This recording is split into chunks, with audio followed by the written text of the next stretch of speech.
Welcome to the deep dive. This week, you sent us a really thought-provoking piece. We've been digging through it to pull out the core insights for you. Exactly. Yeah, this time we're tackling a pretty big question based on the text.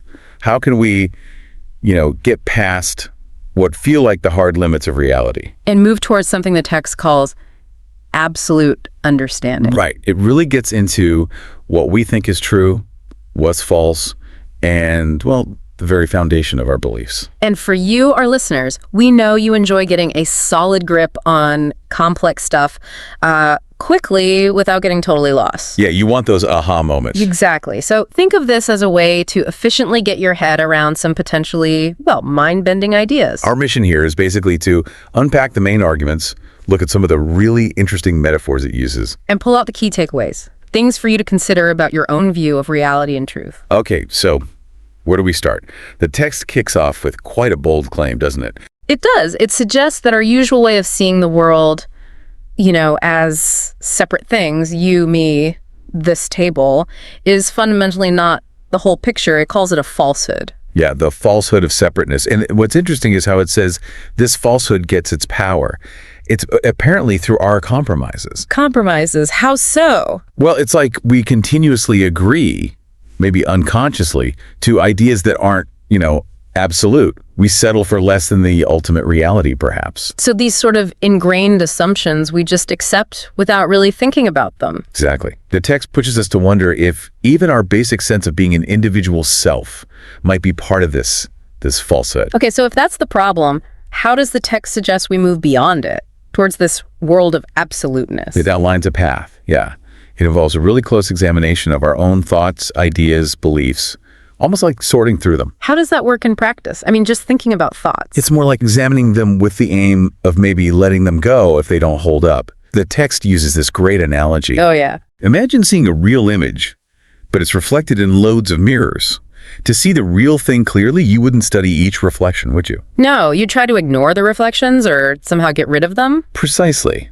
The text says our false beliefs are like those reflections. They distract us, waste our energy, and hide the real image of absolute truth. Right, and it says we waste energy on imaginary cartoon characters, these false beliefs, because we haven't really doubted them enough. That seems to be the idea. It introduces this concept of absolute doubt. Absolute doubt. Sounds intense. It is. It's not just casual skepticism. It's presented as a really sincere, relentless questioning of our perceptions, especially that feeling of being separate. So it's about not misleading ourselves, truly digging deep. Yeah, and searching for a kind of knowledge that feels completely undeniable. Doubt, in this sense, isn't negative. It's actually the tool you use to uncover the absolute truth. Okay, in this process of questioning, the text really seems to highlight the questions themselves, doesn't it? Maybe more than finding immediate answers. Yes, exactly. The claim is that the very act of asking questions starts to dismantle the untruths, the errors in our thinking. Leading eventually to the one good truth, as it calls. Right. And it contrasts this with situations where questioning isn't encouraged, where blind belief is promoted instead. Which makes sense. If you can't ask why, you're just stuck with whatever you were initially told, true or not. Absolutely. Questioning exposes the weak spots, the naivety, the assumptions that just don't hold up under scrutiny. It's like shining a bright light on your own understanding. Yeah, like an investigation, really. Yeah. Each question probes deeper, reveals inconsistencies. It acts like a filter, stripping away the superficial stuff. Okay, but the text also mentions this isn't always comfortable. It talks about a fire of doubt burning as long as we cling to the false external covers of reality. Yep. Why that fire? I think the idea is that as long as we're invested in these things that aren't truly absolute, there's this underlying friction, this restlessness. A sense that something's not quite right. Exactly. The fire is maybe that persistent feeling that you haven't reached solid ground yet. You're still holding on to something provisional, something that can be doubted. Okay, now this next part really caught my attention. It sounds completely backward at first. You mean the idea that feeling like you're moving away from certainty might mean you're actually getting closer? Yes. How does that work? It feels counterintuitive. It really does. But the explanation is quite interesting. It suggests we often feel like we're losing our grip because we're trying to hold on so tightly to something. Like a cherished belief. Could be.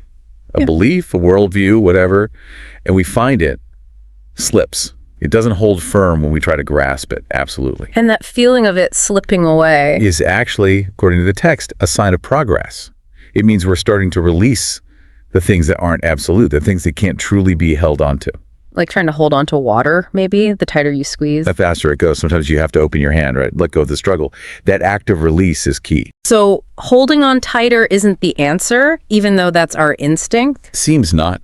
The text is pretty clear that real progress towards this absolute understanding comes when we stop clinging so hard to random and possible worldly ideas. But then it says we should try to hold on to the true absolute. How do you do that? It sounds so abstract. Well, this is another one of those fascinating, almost paradoxical suggestions. Go on. It suggests a way to let go of the non-absolute is actually try and hold onto it absolutely. Right. Really try to validate it completely. Hold on to the falsehood, absolutely, to see if it breaks. Kind of. Subject it to such intense scrutiny. Try to make it the absolute truth in your mind.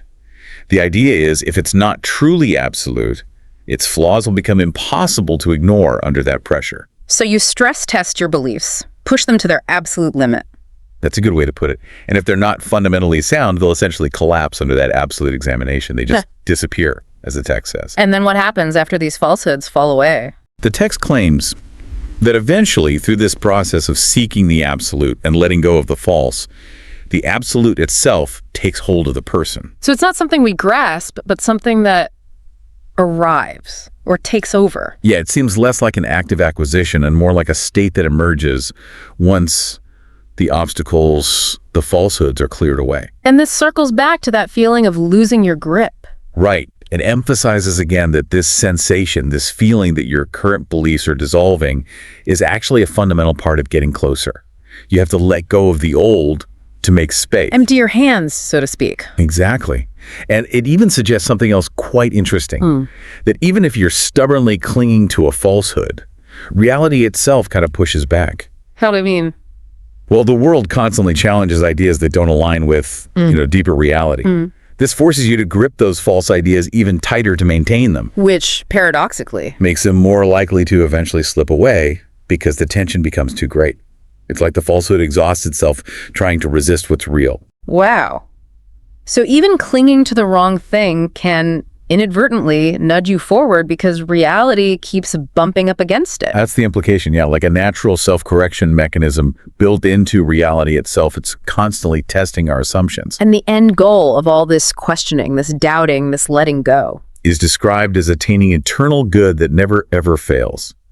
A state of understanding that is completely stable and true.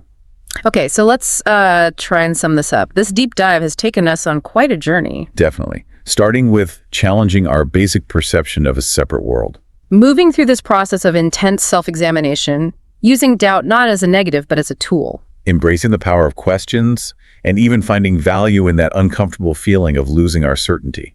And I think a really key aha moment here for our listeners might be that counterintuitive idea we talked about. That feeling unsteady, like you're losing your grip on what you thought was solid ground. Might actually be a sign you're moving towards something more real, not away from it. It's progress, not failure. It reframes the whole experience, doesn't it? Finding strength in the letting go. Absolutely. Which brings us to a final thought for everyone listening to maybe chew on a bit. Okay. Think about one belief you hold right now, something you feel is absolutely undeniably true for you. Something really core. Yeah.